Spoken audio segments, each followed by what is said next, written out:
Yes बेटा, previous video में हमने जाना कि किस प्रकार संत कबीरदास जी ने, है ना, समाज में व्याप्त जो रूढ़िवाद, अंधविश्वास वाली जो चीज़ें हैं उनकी निंदा की और उनको दूर करने का प्रयास किया। ठीक है बेटा, आगे देखते हैं।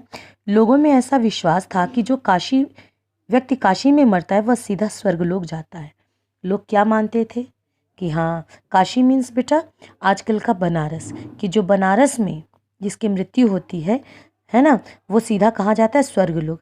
और पहले जैसे जो ज़माने के लोग थे वो क्या करते थे, अंत समय में वो काशी में ही जाते थे, कि बोलते थे कि यह नगरी बाबा जो विश्वनाथ हैं उनके त्रिशूल पे बसी है ना, कि यहाँ पे जो मरता है उसको सीधे मोक्ष की प्राप्ति होती है।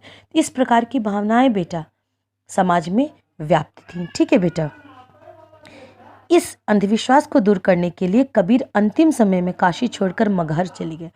तो संत कबीरदास जी तो थे यहीं पे, काशी में ही थे, है कि नहीं। तो उन्होंने इस प्रकार की जो भावनाएं हैं समाज में ना व्याप्त रहें, तो वो कहा मगहर। मगहर पता है आपको कहाँ है?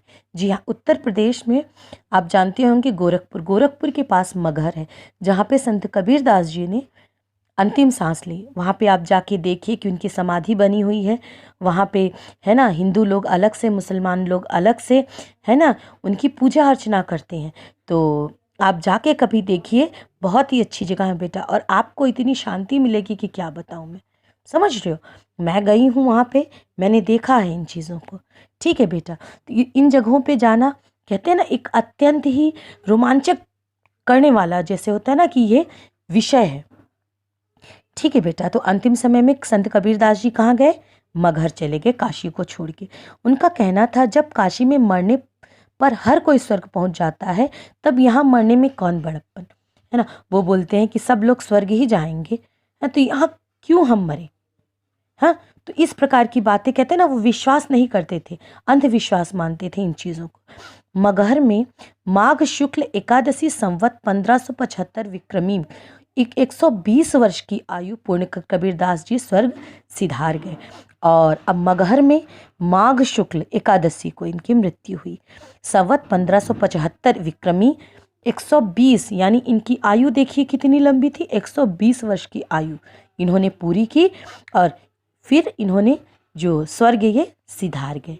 ठीक है बेटा, तो ये अंडरलाइन कर लीजिए, आपने जन्म भी अंडरलाइन किया और मृत्यु भी इनकी अंडरलाइन कर लीजिए। ठीक है बेटा, काशी में कबीर चौरा नामक स्थान पर कबीर का मठ है। काशी में भाई इनको ज्ञान तो यहीं प्राप्त हुआ, भले वो विभिन्न नगरों में घूमे, कहीं भी गए, लेकिन काशी उनका क्या था, जन्म स्थान एक तरह से कह सकते हो, है कि नहीं। पूरा जीवन उनका यहीं बीता, लेकिन सिर्फ वो कहते हैं ना कि समाज में जो व्याप्त अंधविश्वास था उसको दूर करने के लिए वो अंतिम समय में वो कहाँ चले गए, मगहर। ठीक है, तो कबीरदास जी जो उनका जो मठ है वो कहाँ है, कबीर चौरा नामक स्थान पर कबीर जी का मठ है। कबीर जब से साधु हुए तब से इसी स्थान पर रहा करते थे, और जब से वे साधु बने, उन्होंने, कहते हैं ना कि ज्ञान प्राप्त किया, तब से वो इसी स्थान पर रहा करते थे। उन्होंने अपने अनुभवों से समाज को कल्याण का मार्ग दिखाया, और उन्होंने जो चीज़ें समाज से अनुभव की, है ना, और उनको जो लगा कि हाँ जो सही है जो गलत, उन चीज़ों को उन्होंने बताया समाज को। ठीक, यदि हम सब भी उनके दिखाए मार्ग पर चलें तो आपस में सारे मतभेद और झगड़े मिट जाएंगे, और अगर हम उनके दिखाए गए मार्ग पे चलें तो आपस में सारे, जैसे जो कहते हैं ना मुसलमान और हिंदू की लड़ाई और जो धर्मों में लड़ाई, इस प्रकार की बातें जो बेटा समाज में व्याप्त हैं, जो कि क्या करती हैं, समाज को कमज़ोर करती हैं, देश को कमज़ोर करती हैं, इस प्रकार की जो बातें हैं वो हट जाएंगी समाज से। लोग एक साथ प्रेम से एक देश में रहेंगे, एक प्रांत में रहेंगे, है कि नहीं।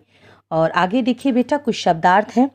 किद्वंती जन सामान्य में प्रचलित, विधवा जिस स्त्री का पति मर गया हो, निसंतान जिन्हें संतान ना हो, जुलाहा कपड़ा बुनने वाला, दंपति पति पत्नी।